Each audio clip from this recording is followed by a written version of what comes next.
छात्रों की गूंज या कार्यक्रमासाठी उद्या राहुल गांधी पुण्यात येत आहेत आणि याच कार्यक्रमाच्या विषयी आता भाजपकडून आरोप प्रत्यारोप होत आहेत। सोशल मीडिया इन्फ्लुएन्सर जे आहेत ते 25,000 रुपये देऊन या कार्यक्रमामध्ये छात्रों की गूंज इथं आणले जात आहेत। यशोमती ताई ठाकूर सध्या आपल्या सोबत आहेत। ताई कसं बघता या आरोपांकडे?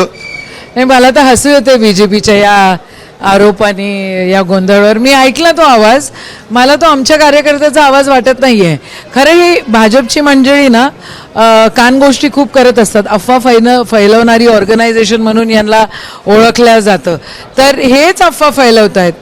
राहुलजी येत आहेत, जेनझी सोबत बोलायचं आहे, जेनझींनी तिथे रजिस्ट्रेशन केलेलं आहे आणि आम्हाला काही खूप इन्फ्लुएन्सर्सला वगैरे काय बोला, हां जे आमच्या विचाराचे आहेत, जे सर्व धर्म संभावाचे आहेत, त्यांच्यासोबत नक्कीच आमचे काही रील्स झालेले आहेत। म्हणजे मी पण बोलली 1-2 मंडळींसोबत, पण ते आवर्जून आपुलकीनं आले।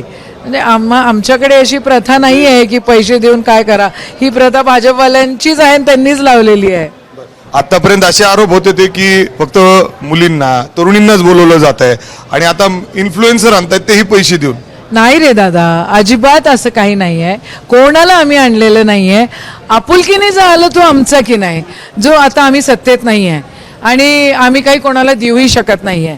मग असं असताना देखील ज्या वेळेला आवर्जून सगळी मंडळी येत आहेत, आवर्जून लेकरं रजिस्ट्रेशन करतायत QR कोडवर आणि आवर्जून येऊन आम्हाला म्हणतायत की आम्हाला एवढं बोलायचं का? तर मग आम्ही काय नाही म्हणायचं? आम्ही पण बोलणार ना त्यांच्यासोबत, आमची लेकरं आहेत ना। तर ते प्रेमानं होतंय जे काय होतंय। म्हणजे हमारी मोहब्बत की दुकान है भाई, यहाँ पे कोई भी आ सकता है। अर्थात जर राहुल गांधी येत आहेत तर तयारी जय्यत सुरू आहे। मात्र शहरामध्ये बॅनर सध्या एक चर्चेचा विषय ठरतोय, तो म्हणजे स्वागताचे बॅनर रोहित पवार जे राष्ट्रवादीत आहेत, शरद पवार गटात, त्यांच्याकडून लावले जात आहेत राहुल गांधींच्या स्वागतासाठी। याच्याकडे कसं बघता तुम्ही? नाही, मला सांगा, एखादा नेता आपल्याला आवडत असेल तर आपल्या देशाची संस्कृती अशीच आहे ना की आपण सगळ्यांचं स्वागत करू। मला पण असा प्रश्न विचारला होता 2009 मध्ये। अजितदादा मंत्री होते राष्ट्रवादीचे, पण मी आमदार होती काँग्रेसची। मी त्यांचं बॅनर लावलं तर कोणीतरी म्हणे की कशाला लावलं, पण त्यांनी त्यांच्या काम करण्याच्या शैलीवर सगळेच जण सगळ्यांनाच आवडायची। तसं राहुलजींच्या शैलीवर जर कोणी फिदा होत असेल तर तुम्हाला कशाला जेलसी? लावतायत रोहित पवार तर नाही, विरोधक टीका करतायत, कदाचित ते काँग्रेसच्या वाटेवर आहेत, काँग्रेसकडे सध्या वाटचाल सुरू आहे रोहित पवारांची। रोहित पवार एका मोठ्या घराण्याचा मुलगा आहे आणि तो त्यांच्या पार्टीचा आहे, त्यांच्या पार्टीचेच बॅनर लावले पाहिजे ना। असं कसं? म्हणजे नेता राहुल गांधी विरोधी म्हणताय मोठ्या घराचे आहेत ते, पक्ष आहे त्यांचं स्वतःचं, तो असेल ना पक्ष, पण राहुल गांधींबद्दल आपुलकी असेल। राहुल गांधी विरोधी पक्ष नेता सगळ्यांचा आहे ना, इंडिया आघाडीचा आहे, तर मग काय लावलं? तर इंडिया आघाडीचे नेता विरोधी पक्ष नेता आहे, रोहित पवारांनी जर लावलं तर छानच वाटतंय आम्हाला।